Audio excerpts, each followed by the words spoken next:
Au nom du Père, du Fils et du Saint-Esprit. Amen. Nous célébrons aujourd'hui la fête de Saint Samson de Dol. Alors il est clair que dans notre Alsace, il est peu connu, même si c'est l'un des saints les plus populaires de Bretagne. Il fait même partie des 7 saints fondateurs de la Bretagne. Ceux qui sont allés en Bretagne, vous avez peut-être vu, car presque tous les marchands vous vendent cela, une espèce de petite niche avec 6 petites statues romanes qui représentent les 7 fondateurs de la Bretagne, et on les trouve dans à peu près tous les commerces. Il y a aussi, un petit peu partout en Bretagne, des chapelles qu'on appelle les 7 saints. Certains pensent que c'est les 7 saints dormants d'Éphèse. Non, en Bretagne, c'est les 7 saints fondateurs. Il y a d'ailleurs un grand lieu de culte en leur honneur, tout près de Lannion, à Vieux-Marché. Saint Samson est un de ces moines irlandais. Enfin, il est gallois, mais il est parti en Irlande apprendre le monachisme, et donc il est venu dans notre Europe parmi tous ces saints irlandais qui ont évangélisé notre terre et qu'on appelait à l'époque des Scots. Oui, parce que pour faire simple, les Écossais n'existaient pas encore, et c'est les Irlandais qu'on appelait Scots avant que Scotland devienne le pays des Scots et devienne l'Écosse. Il faut toujours faire simple, c'est plus pratique. Donc quand vous voyez un petit peu partout qu'à l'origine tel ou tel monastère était un monastère scot, ce n'était pas des Écossais, c'était des Irlandais. Il est né vers 480, dans le Glamorgan, à Dyfed, dans le pays de Galles. Ce pays était rude. Ceux qui connaissent le pays de Galles savent que c'est un pays rude, où l'on voit rarement le soleil. C'est surtout la brume, le froid, le vent qui domine, un petit peu comme le temps que nous avons aujourd'hui, sur la pluie et les grandes averses. Et il est né pas forcément, d'Amon et d'Anna. Anna, nom tout à fait celtique et breton, parce que c'était une déesse mère qui est devenue par la suite d'ailleurs, que les Bretons et les Celtes ont identifié Anne, la mère de Marie, donc la grand-mère de Jésus. À l'époque, on était rude, donc il est entré à l'école des moines à l'âge de 5 ans. Nous, on a du mal à sortir de la maternelle à cet âge-là, mais eux, ils rentraient à l'école monastique. Donc il est rentré à Lambith-Mayor, sous la direction d'un saint très connu dans les mondes celtiques, saint Illthude. Très vite, étant enfant, il va faire preuve de précocité monastique. Tous les écrits le disent. Il devient un précurseur dans le domaine. Il est savant, il comprend très vite les rouages de la vie monastique. Il suit la règle à la lettre. Et 2 des neveux d'Illthude, qui se voyaient déjà ses successeurs, sont épris de jalousie vis-à-vis de cet enfant et cherchent à l'assassiner en l'empoisonnant. Samson, tout étant enfant qu'il est, a réussi à convertir ceux qui veulent le tuer, et on dit qu'il opère de nombreuses guérisons par le simple signe de la croix, et notamment il guérit les morsures de serpents. Je rappelle que le pays de Galles, mais surtout l'Irlande, sont un pays infesté par les serpents à l'époque. Saint Patrick les chassera, mais il y en aura toujours, mais c'est un des événements les plus connus de la vie de Saint Patrick, quand il prononce un exorcisme en haut d'une colline et que les serpents partent en fuyant devant lui. Il continue dans les miracles et les grâces, puisque le jour de son ordination au diaconat par saint Illthude, une colombe blanche vient se poser sur son épaule. Ça montre quand même une certaine bénédiction de la part de Dieu. Je vous rappelle que le dernier à qui une colombe est tombée sur la tête, c'est Jésus-Christ lors de son baptême. Ou, si un peu plus récemment, à la même période d'ailleurs, en 496, Clovis, puisqu'une colombe est venue apporter la fiole de Saint-Crème à Saint-Rémy lors du baptême en 496. Donc, ce n'est pas des événements qui arrivent tous les jours. Vers 510, donc il a 30 ans. Je rappelle aussi qu'à l'époque, on commençait tôt dans la vie monastique, mais que, comme les druides d'ailleurs, il y avait une formation qui était extrêmement longue. Ce n'était pas un noviciat de 3 ans, ou même des 10 ans de profession solennelle qu'il y a actuellement dans nos monastères, mais le disciple restait auprès de son maître. Dans tous les monastères celtiques, c'était comme ça, ils avaient des cellules, des petites maisonnettes, et le disciple vivait avec son maître. Et il vivait avec lui pendant 20 à 30 ans, pour être formé totalement par ce maître. Parce que c'était tout de la transmission orale, comme les druides. Donc, vous voyez que c'était une formation monastique solide. Et quand ils devenaient vraiment moines, là, ils avaient un bagage, et à un moment donné, on leur disait, c'est bon, tu peux maintenant devenir toi un maître.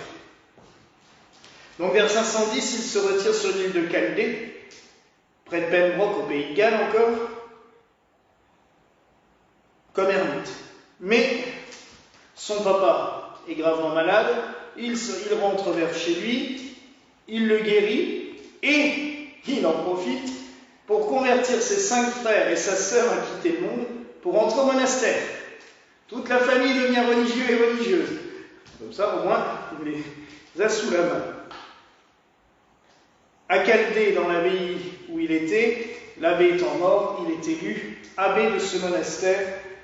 Mais très vite, il va partir en Irlande faire des missions d'évangélisation, car le but des moines irlandais n'était pas de rester enfermés dans un monastère, mais de partir pour créer un nouveau monastère, agrandir, faire connaître. Ce qui est très important aussi, c'est de se rappeler que le moine qui était élu abbé, puisqu'en fait, le père abbé choisissait un moine en lui disant « Toi, tu vas partir en mission, tu deviens abbé, et je te donne 12 moines avec toi, comme le Christ et ses apôtres. » Ce qui nous rappelle l'évangile d'aujourd'hui, des saints abbés, qui nous racontent justement le fait que le Christ a dit à ses disciples qu'il siégerait sur 12 trônes. En effet, l'abbé était toujours accompagné de 12 moines pour une nouvelle fondation, ce que saint Colomban a fait aussi par la suite. Donc il va en Irlande, il fait beaucoup de missions, il revient à Chaldée, et c'est là qu'il apprend qu'il est élu évêque. Car à l'époque, c'est pareil, les églises celtes étaient pour la multiplication et pas pour se refermer sur eux-mêmes. C'est-à-dire que dès qu'on ordonnait un nouvel évêque, il en fallait un quelque part, on ordonnait tout de suite 3, pour que l'église ne soit jamais à court. C'est pas idiot dans un sens. Mais du coup, il leur fallait un 3e évêque ce jour-là, et ils ont décidé qu'ils prenaient Samson, et ils en ont fait un évêque aussi. Évêque dans l'Irlande, ce n'était pas devenir un évêque diocésain. On n'allait pas s'installer tranquillement et confortablement dans son évêché, c'était pire, il fallait aller fonder une nouvelle église. Donc, il a pris ses petits moines avec lui, il a voyagé dans le sud de la Cornouaille, donc l'Angleterre actuelle, il a fondé des monastères, puis, comme beaucoup, il a pris un bateau. Alors les bateaux irlandais étaient assez spéciaux parce que c'était des coracles, et il fallait vraiment avoir foi en Dieu, parce que c'était une armature de bois juste recouverte de cuir. Donc il fallait vraiment que le gars qui avait fait ça sache vraiment tanner le cuir correctement et tout, et ils embarquaient à 12 sur ces bateaux qui étaient vraiment pas grands, et il a traversé la Manche. Il est arrivé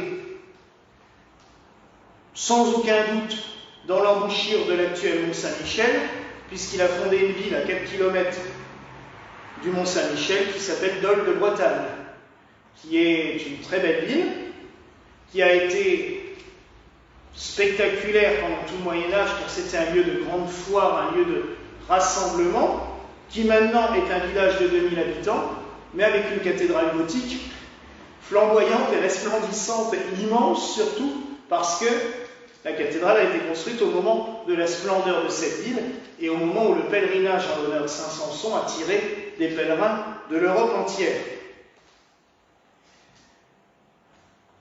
Arrivé en Bretagne, il ne s'est pas arrêté et contenté de faire juste son petit monastère, sa petite abbaye autour de lui. Non. Très vite, il est intervenu dans les affaires de la Bretagne. C'est pour ça d'ailleurs qu'il est devenu un des 7 saints patrons, parce qu'il a créé la ville de Dole. Mais on le retrouve comme conseiller du roi de Bretagne, à qui il va donner les bons conseils de manière à ce qu'il puisse récupérer son royaume, le fédérer. À l'époque, on appelait ça la domnonée. Et il va accompagner le roi, le convertir, l'emmener vraiment à une foi pure et réelle, ce qui fera que plus tard, le roi de Bretagne sera considéré comme un saint sous le nom de Saint Judicaël. Comment on sait tout cela? Parce que le légendaire breton est grand. Tout simplement parce que son disciple, Saint Magloire, a écrit sa vie, c'est lui qui lui a succédé à Dole, et aussi parce qu'on retrouve son nom dans les actes d'un concile qui a eu lieu à Paris en 560, où il est signé Samson, évêque Dole. Donc on a vraiment, pour une fois, une trace écrite, ce n'est pas juste de la légende, on a des traces écrites de sa vie. Et Saint Samson a vraiment attiré des milliers et des milliers de pèlerins pendant des siècles, avant même que le Mont Saint-Michel soit à proximité, puisque le Mont Saint-Michel a été créé qu'il y a 1000 ans. Saint Samson y est enterré depuis l'an 555, non 565, pardon. Donc, vous voyez que le pèlerinage avait déjà bien prospéré, et c'est vraiment émouvant de se retrouver dans cette petite ville, où je vous dis, il n'y a presque plus rien, à part cette immense cathédrale en plein milieu, qui est une merveille d'ailleurs de l'art gothique, et qui est un endroit vraiment où on se sent bien. Alors Saint Samson a tiré aussi des milliers et des milliers de pèlerins pour guérir d'une maladie que malheureusement beaucoup ont atteint, et surtout à l'époque où on ne savait pas donner des noms et des diagnostics, qu'on appelait la folie. On emmenait les fous à Saint Samson de Dole. Mais maintenant, on a des symptômes, on sait poser les diagnostics. Il y a Alzheimer, il y a la démence-sénile, il y a la chorée d'Huntington, toutes ces maladies qui font que il n'y a plus de... Il y a des pertes cognitives et qu'à un moment donné, le cerveau ne sait plus trop dans quel sens il doit fonctionner. À l'époque, on ne savait pas. Donc, tous les gens qui devaient... Les épileptiques aussi étaient souvent considérés comme des fous, parce qu'on pensait qu'ils faisaient une crise de folie, alors qu'en fait, c'était juste leur nerf qui se tendait et le cerveau qui déconnectait pendant quelques secondes. Donc, vous imaginez le nombre de cas qui ont été emmenés auprès de Saint Samson de Dole. Il y a plusieurs pèlerinages comme ça en Europe, où on prie pour les saints. Il y a le Débrédinois, je ne me souviens plus quel saint c'est, je crois que c'est ma mère, mais je ne suis pas sûr, en Bourgogne. Le Père Glenn nous a raconté qu'en Belgique aussi, il y a un grand sanctuaire où d'ailleurs on a poussé le vice, je dirais gentiment, mais à installer d'ailleurs un asile psychiatrique dans cette ville, et il existe toujours. C'est là où on soigne les fous, les personnes atteintes de folie en Belgique, auprès du sanctuaire de ces saints. On a aussi découvert entre-temps que l'eau des sources de ce village ont des vertus calmantes, justement pour les personnes atteintes de folie ou de maladies nerveuses. Donc vous imaginez avec tous ces cas pourquoi Saint Samson a attiré tellement de monde et la ville de Dole a attiré tellement de monde au Moyen-Âge, puisque la folie c'était quelque chose de généralisé. Dès qu'on avait quelque chose qui n'allait pas et qu'on déconnait un petit peu, on était considéré comme fou. On valait mieux les considérer comme fous que comme des sorciers ou des sorcières. On finissait mieux. Mais il y avait aussi des maladies comme plus tard la danse de Saint-Guy, où on sait que c'était juste l'ergot de seigle, de manger cette bactérie qui pousse sur le seigle et qui provoquait des crises de folie destructrices, alors que la personne n'était pas folle du tout, c'était juste un produit. Qu'on lui enlevait le produit, elle redevenait tout à fait normale dans les quelques jours qui suivaient. Donc si malheureusement elle n'avait pas mis fin à ses jours, parce que la folie allait des fois tellement loin que les gens attentaient à leur propre vie. Mais on comprend mieux aussi pourquoi ce pèlerinage attirait tant de monde. Car c'était quelque chose qui était beaucoup plus généralisé que de nos jours. De nos jours, dès qu'on ne va pas bien, même nerveusement, on a des médicaments, on a des soins. À l'époque, ils n'avaient aucun remède, aucun recours. Donc, on demandait l'aide à Saint Samson, qui faisait une guérison merveilleuse, car il avait un aura exceptionnel. Et si pendant presque un millénaire, on a emmené des pèlerins là-bas, c'est bien que ça marchait. Sinon, très vite, ça se serait arrêté. Je voudrais revenir juste sur le monachisme celtique, parce que Saint Samson en est un bon exemple. Je disais qu'il guérissait énormément, même étant enfant, par un simple signe de croix. C'est quelque chose qui nous paraîtrait un petit peu superstitieux de nos jours, et pourtant qui est une très belle chose, parce que c'est la preuve d'une très grande foi. Les Celtes, et notamment les moines celtes, bénissaient tout ce qu'ils touchaient, systématiquement. Et le Père Glenn nous l'avait dit durant une conférence sur la spiritualité celtique l'année dernière. Avant de prendre le repas, on bénissait l'assiette. On bénissait ses couverts avant de les utiliser. Enfin, sa fourchette, sa cuillère et son couteau, parce qu'à l'époque on n'avait pas encore les fourchettes. Le verre avant de le boire. Systématiquement, chaque action était bénie.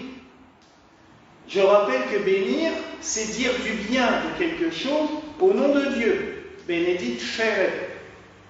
Donc on bénit au nom de Dieu. On dit que cet outil, maintenant, il est saint parce que Dieu le protège et je peux m'en servir. C'était une forme de protection. Donc toutes leurs actions, leurs pelles, leurs pioches, leurs outils au champ, tout était béni avant l'utilisation.